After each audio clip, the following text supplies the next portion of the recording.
तो भाई लोग आज मैं लेके आ चुका हूँ इसका अनबॉक्सिंग वीडियो, बोया का By-m1 माइक्रोफोन, जो कि काफ़ी ज़्यादा ही पॉपुलर है आज के ट्रेंड में। मतलब काफ़ी ज़्यादा ही लोग यूज़ करते हैं। कुछ का तो मैंने देखा मतलब एक दिन यूज़ किया और मतलब पूरा का पूरा रिव्यू ही डाल दिया। तो भाई साहब मैंने इसको साल भर यूज़ किया है। अब मैं इसको मतलब इसके बारे में निगेटिव और पॉजिटिव दोनों चीज़ बता सकता हूँ। अब क्या आपको लेना चाहिए नहीं लेना चाहिए, 800 to 900 के बीच में आजकल मिल रहा है, लेकिन वारंटी वगैरह कुछ नहीं मिल रही है। मैं सारा कुछ इस वीडियो में कवर करने वाला हूँ। और लेकिन एक सीक्रेट मैं बताना चाहता हूँ, जो कि ये क्विक अनबॉक्सिंग वीडियो थोड़ा पुराना है, मतलब साल भर पुराना है। तो मतलब इसका बेनिफिट और डीमेरिट जो है मैं इस वीडियो के लास्ट में बताने वाला हूँ। आप डायरेक्टली वहाँ पे स्किप करके वहाँ पे जा सकते हो। तो चलिए बिना बकवास के स्टार्ट करते हैं वीडियो।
दोस्तों अभी तक अगर आप देख रहे हैं इस वीडियो को तो लाइक कर दो और सब्सक्राइब का बटन पहले दबा देना, क्योंकि लाइक हो या ना हो लेकिन सब्सक्राइब हो जाना चाहिए, क्योंकि नए क्रिएटर को मोटिवेशन मिलता है। जितना ज़्यादा सब्सक्राइबर बढ़ते हैं उतना ज़्यादा मोटिवेशन मिलता है। तो चलिए बिना टाइम वेस्ट किए इसके रिव्यू मैं बताता हूँ, मतलब कैसा मेरे को यूज़ करने में लगा इस माइक्रोफोन को। तो पहली बात बताता हूँ, इसका मेरिट में बता सकता हूँ, जो कि इसकी वायर जो है, वायर का लेंथ काफ़ी लंबा है, मतलब लगभग 4 मीटर से ज़्यादा है। मतलब तुक्का लगा, लेकिन मतलब सेलो टिप से मैंने नापा नहीं है, लेकिन 4 मीटर से ज़्यादा ही इसका लेंथ है। और यही मतलब इसका डेमेरिट भी बोल सकता हूँ और मेरिट भी बोल सकता हूँ, क्योंकि काफ़ी लंबा, मतलब इजी टू कैरी करना नहीं हो सकता। आपको मतलब एडजस्ट करना प्रॉपर्ली, मतलब बेंड करके रखना पड़ेगा, क्योंकि इतना ज़्यादा लंबा मैनुअली एडजस्ट आपको अच्छे से करना पड़ेगा। और दूसरी बात करें तो यही मतलब इसका वायर जो है, वायर की क्वालिटी थोड़ी मतलब घटिया सब बोल सकता हूँ, क्योंकि ये ब्रेक हो सकता है। मतलब एक पुराने ज़माने में जो ईयरफोन आता था मोटा वाला, मतलब सैमसंग का, वो कैसे मतलब ब्रेक हो जाता था, वैसे ही ये भी ब्रेक हो सकता है। तो आपको ईजी मतलब हैंडल विथ केयर करना पड़ेगा। और अगली बात करें तो भाई साहब ये माइक्रोफोन नॉइज कैंसलेशन नहीं करता है। मतलब वॉइस आपका पूरा चारों दिशा से ओमनी डायरेक्शनल है, तो चारों दिशा से मतलब आपका voice clear, loud and clear लेगा अंदर, मतलब आपके स्मार्टफोन में या फिर DSLR में ले लेगा अच्छे से। लेकिन ये नॉइज़ कैंसलेशन बिल्कुल भी नहीं करता है। उसके लिए आपको प्रॉपरली रूम को नॉइजलेस, मतलब क्या बोलते हैं उसको, नॉइज फ्री मतलब नॉइज़ प्रूफिंग आपको करनी पड़ेगी प्रॉपरली। और नॉइज़ प्रूफिंग के एक 2 टिप्स मैं बताता चाहता हूँ। अगर आप मतलब वो चाहो तो एकॉस्टिक का फोम भी लगा सकते हो, या फिर अपने रूम में मतलब वो वुडन का जो भी है मतलब कुर्सी वगैरह, चेयर वगैरह या फिर टेबल वगैरह, तो वो आप लगा दोगे तो काफ़ी मतलब कारपेट वगैरह भी लगा दो तो नॉइज़ प्रूफिंग हो जाती है। लेकिन नॉइज़ प्रूफिंग के बाद भी इसमें अगर कोई आपके रूम के साइड में मतलब कोई कुत्ता बिल्ली भौंक रहा है तो वो ईजिली मतलब आ जाता है, साउंड आ जाता है। तो काफ़ी आपको एडिटिंग पे भी फोकस करना पड़ेगा इस माइक्रोफोन से अगर एडिट करते हो तो। अगली बात करें तो इसकी वारंटी नहीं मिलती, तो अगर आप मतलब लेते हो तो 10 दिन के अंदर में ही आप अगर इसको रिप्लेस करना चाहते हो, रिफंड लेना चाहते हो तो वो कर सकते हो। लेकिन वारंटी आपको नहीं मिलेगी, नहीं सर्विस सेंटर मिलेगा, मेरे हिसाब से तो नहीं मिलेगा क्योंकि यहाँ पे कोई सर्विस सेंटर नहीं है।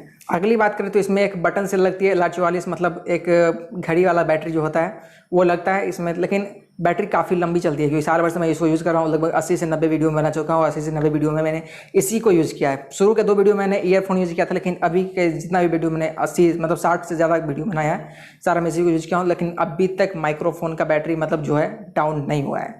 और मतलब एक मोड यहाँ पे दिया हो जाता है, लेकिन मतलब स्मार्टफोन से आप रिकॉर्ड करते हो तो स्मार्टफोन पर क्लिक करना मतलब उसको दबा देना है, और कैमरा से करते हो तो कैमरा में दबा देना। लेकिन काफ़ी मतलब साउंड मतलब अच्छी क्वालिटी में अच्छी आती है, स्मूथनेस मतलब काफ़ी अच्छी होती है, लाउड एंड क्लियर आती है। तो अगर आप लेना चाहते हो, लेकिन फिर बता रहा हूँ कि आपको मतलब साउंड प्रूफिंग अच्छी से करनी पड़ेगी। लेकिन फिर भी इसके बावजूद भी आपको मतलब अगल बगल से कोई जा रहा है, कोई कुछ कर रहा है तो उसकी आवाज़ आ जाती है, तो एडिटिंग पे आपको ध्यान देना पड़ेगा, फोकस करना पड़ेगा। तो बस यही था आज के वीडियो में। वीडियो पसंद लाइक सब्सक्राइब आप दबा सकते हो, आपकी मर्जी है। तो फिलहाल इस वीडियो में इतना ही।